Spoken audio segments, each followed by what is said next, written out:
Em Marcos capítulo 4, nós vemos que o evangelho de poder revela o rei e o seu rei. Mas como Jesus não tinha o apoio dos escribas e nem mesmo da sua própria família, como é que Jesus iria estabelecer o seu reino? Então, no mundo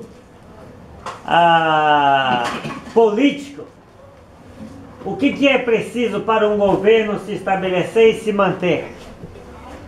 É preciso troca de favores, é preciso manipulação de interesses, é preciso rabo preso. Nós brasileiros conhecemos bem essa expressão, né? Mas, e todos os partidos de Israel, os escribas, os fariseus, os saduceus, os sinédrios, os zelóides, os herodianos, todos estavam procurando essas coisas. Mas eles não podiam conseguir nada disso de quem? De Jesus. Então Jesus, sem o apoio humano, sem o apoio político, sem o apoio dos religiosos oficialmente reconhecidos de Israel, como é que Jesus vem com essa ideia de que ele vai inaugurar o reino de Deus? Então em Marcos 4, nós vamos notar que o reino de Deus vai sim ser estabelecido, independente do apoio humano. Amém? Indiferente se há homens influentes por trás ou não, para que o reino aconteça. E aí nos versículos 1 a 25, que nós não vamos ler hoje, nós vamos estudar a partir do versículo 26, nós vemos que a boa semente do reino revela os corações. E Jesus ensinou por parábolas, e muita gente iria desprezar as parábolas, não ia querer acompanhar Jesus e seus ensinamentos. Então, por quê? Porque a boa semente do reino provou os corações, e a maioria dos corações estavam corrompidos. Então, Marcos 4, versículos 26 a 34, o reino de Jesus, porém, cresceria independente do esforço humano. Vou pedir para o João Ferreira de Almeida ler para nós, na sua própria versão, João Ferreira de Almeida, né? Marcos 4, 26 a 34, o reino de Jesus cresceria independente do esforço humano. Disse ainda: o reino de Deus é assim, como se o homem lançasse a semente à terra, depois dormisse e se levantasse de noite e de dia, e a semente germinasse e crescesse, não sabendo ele como. A terra por si mesma frutifica, primeiro a erva, depois a espiga e por fim o grão cheio na espiga. E quando o fruto já está maduro, logo se lhe mete a foice, porque é chegado a ceifa. Versículo 30. Disse mais: a que semelharemos o reino de Deus? Ou com que parábola o apresentaremos? É como um grão de mostarda, que quando semeado é a menor de todas as sementes sobre a terra, mas uma vez semeada, cresce e se torna maior do que todas as hortaliças e deita grandes ramos, a ponto de as aves do céu poderem alinhar-se à sua sombra. Versículo 33. E com muitas parábolas semelhantes lhe expunha a palavra, conforme o permitia a capacidade dos ouvintes. E sem parábolas não lhes falava. Tudo, porém, explicava em particular aos seus próprios discípulos. Muito bem. Então o reino de Jesus cresceria independente do quê? Do esforço humano. E nós temos que entender isso, para que nós não possamos achar que depende de nós, depende de um método, que nós vamos descobrir, que nós temos que controlar e manipular as pessoas e as coisas. Então, que reino seria esse que, sem apoio político nenhum, ou influência humana, cresceria independente da vontade ou do apoio dos homens? Que reino seria esse? O reino de Deus, o poderoso Criador do universo. Se Deus criou esse universo inteiro que você vê ao seu redor, Ele não poderia criar também um reino sem o apoio do ser humano, político ou religioso? Então nós precisamos fazer o que as parábolas nos ensinaram aqui?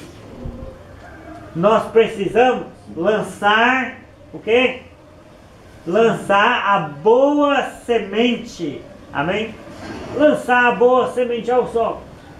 Os versículos anteriores já falaram que a boa terra produz a 100, a 60 e a 30 por um. Amém?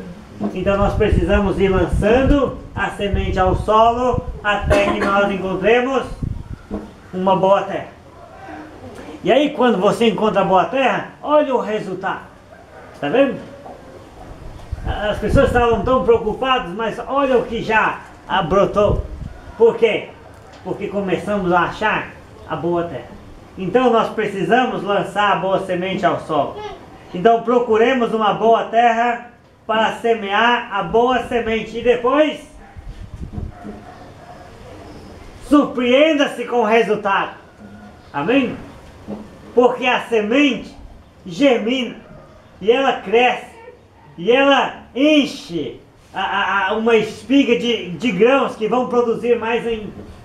Então depois de você achar uma boa terra para lançar a boa semente, então fique tranquilo, vai brotar. Amém? Surpreenda-se com os resultados, porque o resultado não depende de você, não depende de mim. A misteriosa proporção e rapidez com que o reino germinou e cresceu nunca dependeu de um ou outro homem ou mesmo de influência política. Todos estavam contra o reino de Jesus. Os escribas, os fariseus, os saduceus, os herodianos, os sinédrios, os zelotes, o Império Romano. E o que aconteceu? O reino germinou e cresceu rápida e espantosamente, independente dessas influências estarem favoráveis. Amém?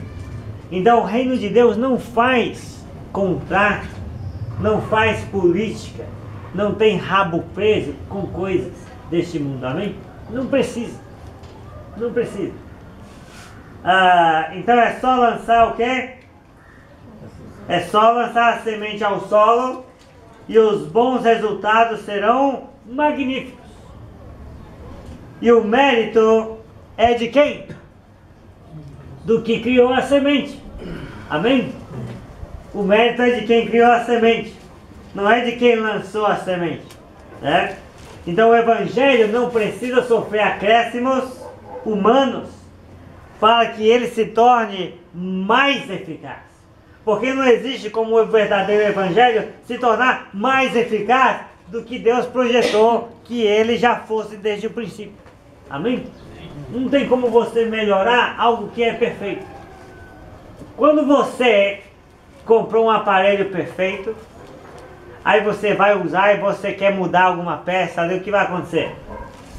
Você vai estragar aquele produto que já veio perfeito. Então assim é o Evangelho. Já está perfeito, já é eficaz. Você só precisa lançar a semente, lançar a boa semente. não precisa acrescentar mais nada seu ou meu para tornar a palavra mais eficaz, amém? E o mérito é do Criador da semente, amém? Então, como na criação, lembra, Deus disse em Gênesis: a terra produza ervas que dão frutos e que dão sementes e que produzam, não é isso? Não foi assim na criação? Deus não falou e a terra começou a produzir árvores que davam semente, que davam frutos e que a semente estava no fruto e assim por diante. Então é mais ou menos o que Jesus está dizendo aí na parábola, né? Como na criação, Deus disse: a terra produz. Então, novamente, ele usaria o seu poder criador para o estabelecimento do reino mediante a sua palavra. Amém? Não foi assim que surgiu esse mundo belo? Pela palavra de Deus, a terra produza e foi produzindo. Então, novamente Deus usaria o seu poder de criar para criar um reino superior e eterno. Amém? Mediante a sua palavra. Então, como a própria terra criada, o tempo do reino aqui na terra também não é indefinido. Como este mundo não vai durar para sempre, também o reino aqui no mundo não vai durar para sempre.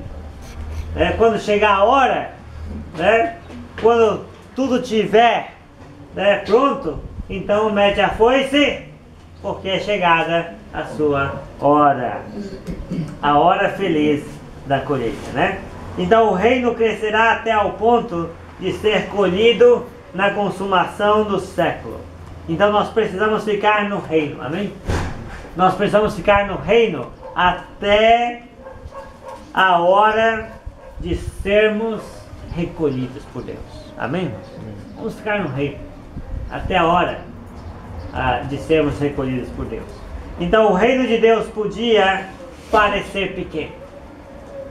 É isso que Jesus quer ensinar aos seus discípulos e aos seus apóstolos, né? As pessoas não estavam dando nada para Jesus, seus ensinamentos e seus apóstolos, e essa maneira simples de Jesus ensinar por parábolas e fazer milagre, mas não queria que contasse para ninguém. Então, quem disse que isso ia dar em alguma coisa? O número de fariseus era muito grande. O número de fariseus, saduceus, também. Os zelotes estavam escondidos, mas eram em grande número. E os discípulos de Jesus? 12 homens, mas as pessoas ligadas a esses 12 homens, vizinhos, amigos, parentes, colegas de trabalho desses 12 homens, e Jesus ensinando na simplicidade. Então o reino parecia o quê? Pequeno, não é? Mas se tornaria grande. Então, o reino de Deus podia parecer pequeno, afinal, quem iria seguir Jesus se ele não tinha o quê? O apoio dos principais grupos de Israel? O reino de Deus parecia que não ia dar em nada, mas como aquele pequeníssimo grão de mostarda se torna a maior planta da horta, abrigando até os pássaros, assim, quando semeado, o reino não teria como retroceder. Amém? Uma vez que o reino estava sendo semeado por Jesus, não tinha como retroceder. O reino ia crescer, amém? Ia se expandir. Não tinha volta. Uma vez que a semente foi lançada na terra, foi lançada nas boas terras, então não tinha retrocesso. O reino não iria retroceder, né? E o seu vertiginoso crescimento aconteceria inevitavelmente. Ao mesmo tempo que você está lendo uma parábola de Jesus sobre os mistérios do reino, Jesus também está fazendo uma profecia, que você já vê o cumprimento, amém? O cumprimento dela. Então estas profecias já se cumpriram e ainda nos revelam o quê? Os mistérios do reino já estabelecido. O próprio Jesus se comparou ao quê? Você lembra? Ele se comparou a uma semente. Ele disse que o grão não vai frutificar se primeiro não morresse e fosse plantado na terra. Assim também ele morreria na cruz, seria plantado na terra, mas ressuscitaria dando muitos frutos. Está vendo? Então Jesus se comparou a uma semente, e após morrer na cruz e ser plantado no solo, ele brotaria da terra produzindo o quê? Muitos frutos. Muitos frutos. E eu estou olhando aqui para os frutos que Jesus já produziu. Só aqui. Está vendo? Só aqui. Então, o próprio discípulo, neste sentido, ele acaba se assemelhando a Cristo. Lembra que nós, quando somos batizados, somos plantados com Ele na semelhança da sua morte e ressuscitamos para a novidade de vida. Amém? Temos que frutificar. Então a aplicação, nós precisamos confiar que Deus dará o crescimento. Amém? Amém. Precisamos confiar que Deus dará o crescimento. Nós queremos crescimento rápido, mas nós não queremos crescimento mais rápido que Deus quer esse crescimento. Então deixe Ele fazer crescer. Amém? Amém. Precisamos confiar, crer, confiar que Deus dará o crescimento. Precisamos crer no poder da semente por Ele criar. E não inventar moda. Eu já vi tantas coisas assim. Venha para o dia da aula de inglês, venha para o dia do cachorro quente, venha para a festa das tortas, venha para a noite dos anos 60. Religiões e às vezes até irmãos produzindo esse tipo de coisa. Como se você precisasse. Como se a igreja precisasse. A igreja precisa lançar a semente. Amém? Precisa crer no poder da semente por Ele criar. Amém? Então precisamos ver a mão de Deus nas pequenas coisas e confiar que ser pequeno também faz parte do processo divino.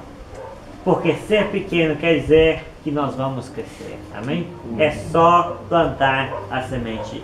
Quem confia na boa semente continua a espalhá-la. Nossa preocupação não deve ser como o reino cresce. Porque Deus já se ocupou disso. Amém? Deus já sabe como fazer. Então a nossa preocupação não deve ser como fazer o reino crescer. Como o reino cresce. Ou se está crescendo ou não. Não, isso Deus já se ocupou dessa parte. Nós devemos sair e o quê? Semear. O semeador saiu a semear. É isso. A nossa preocupação deve ser esta, né? Então, de preferência, se possível, em boa terra. Amém? Porque aí vai dar 30, vai dar 60, vai dar 100 vezes mais. E aí eu preciso ficar preocupado? Se eu achar uma boa terra igual o meu tio, eu preciso ficar preocupado? Não, o reino vai crescer. Vai crescer. Vai dar 100 vezes mais. Então, versículo 35 a 41. João, 35 a 41. Jesus pregou bonito aquele dia, não foi? Mas será que funcionaria mesmo esse plano? 35. Marcos 4, versículo 35. Naquele dia, sendo já tarde, disse-lhes Jesus: passemos para outra margem. E eles, despedindo a multidão, o levaram assim como estava, no barco, e os outros barcos o seguiam. Ora, levantou-se grande temporal de vento, e as ondas se arremessavam contra o barco, de modo que o mesmo já estava a encher-se de água. E Jesus estava na popa, dormindo sobre o travesseiro. Eles o despertaram e lhe disseram: Mestre, não te importa que pereçamos? E ele, despertando, repreendeu o vento e disse ao mar: acalma-te, emudece. O vento se aquietou e fez-se grande bonança. Então lhes disse: por que sois assim